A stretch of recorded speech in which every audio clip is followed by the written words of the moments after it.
Hello guys, today I will discuss about how to give IM injection. मैं आज बात करने वाला हूँ कि आईएम इंजेक्शन किस तरीके से दिया जाता है और कौन कौन सी आईएम इंजेक्शन की साइट होती है, किस एज में कौन सी साइट यूज़ करते हैं और उसका प्रोसीजर किस तरीके से होता है। तीनों के बारे में आज मैं बात करने वाला हूँ। सबसे पहले बात कर लेते हैं साइट्स की।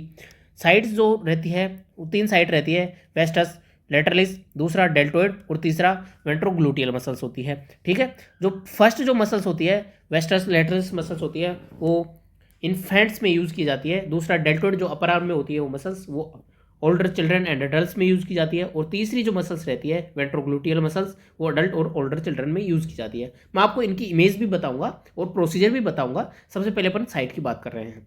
ठीक है, सबसे ये जो है वेस्टस लेटरलिस ये आउटर थाई में होती है। ये मसल्स इन्फेंट्स में इसलिए यूज ली जाती है क्योंकि उनकी मसल्स अच्छे से ग्रो नहीं हो पाती है। वेंट्रोग्लूटियल या फिर अपर आर्म वाली मसल्स अच्छे से ग्रो नहीं हो पाती, इस वजह से ये मसल्स इन्फेंट्स में यूज ली जाती है। दूसरा डेल्टोइड मसल्स होती है अपर आर्म में, वो उनको वेंट्रोग्लूटियल मसल्स इसलिए यूज नहीं ली जाती क्योंकि अच्छे से ग्रो नहीं हो पाती है। तीसरी जो इंपॉर्टेंट है और मोस्ट कॉमन जो साइट है ये है वेंट्रोग्लूटियल मसल्स, इसमें मसल्स अच्छे से ग्रो हो जाती है। अब तीनों की अपन इमेज देख लेते हैं। सबसे पहले इमेज बात करते हैं वेस्टस लेटरलिस मसल्स की। जो अपना ग्रेटर ट्रोकेंटर होता है, जो थाई वाला पार्ट होता है उसके अंदर जो अपर में जो ग्रेटर ट्रोकेंटर होता है और जो नीचे वाला पार्ट है लेटर फीमोरल कोंडाइल, इन दोनों के बीच की जो मसल्स है होती है उसी बोलते हैं अपन वेस्टस लेटरस मसल्स। ठीक है, इस मसल्स के बीच में अपन फील कर लेंगे दोनों चीज़ें, उस बीच में मिड वाला पॉइंट अपन चूज करेंगे और आईएम इंजेक्शन उसके लिए यूज ली जाती है इन्फेंट्स में। दूसरा जो मसल्स है अपर आर्म वाला मसल्स वो होती है अपनी डेल्टोइड मसल्स। इसमें किस तरीके से आइडेंटिफाई करेंगे, जो ऊपर का एक्रोमियन प्रोसेस होता है वहाँ अपन फील करेंगे और नीचे जो डेल्टो ट्यूब्रोसिटी होती है वहाँ फील करेंगे। और इन दोनों के मिड वाला पार्ट अपन इंजेक्शन साइट के लिए यूज़ करते हैं। ये दोनों पार्ट अपन क्लियर हो गए। तीसरी जो इमेज है अपने ग्लूटियल मसल्स की।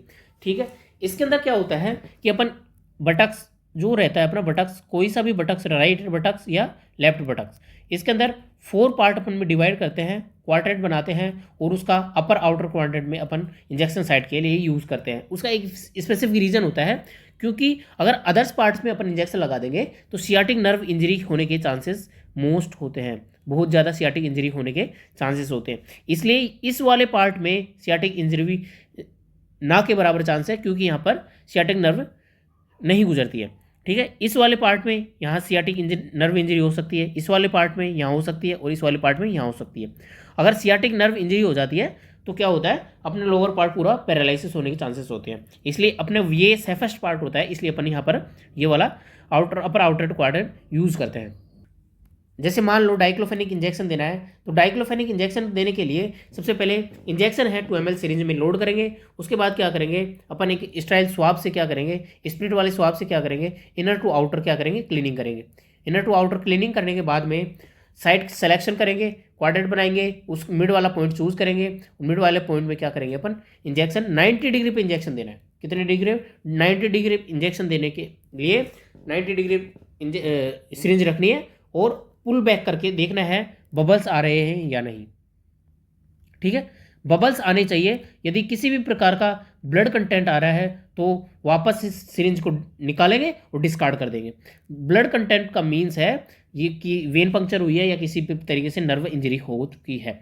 तो बबल्स जैसे ही बबल्स आए तो अपन पूरा मेडिसिन इंजेक्ट करेंगे और वापस स्प्रिट स्वाब से उसको प्रेस करके रख लेंगे थोड़ी देर के लिए। इस तरीके से अपन आईएम इंजेक्शन आसानी से दे सकते हैं।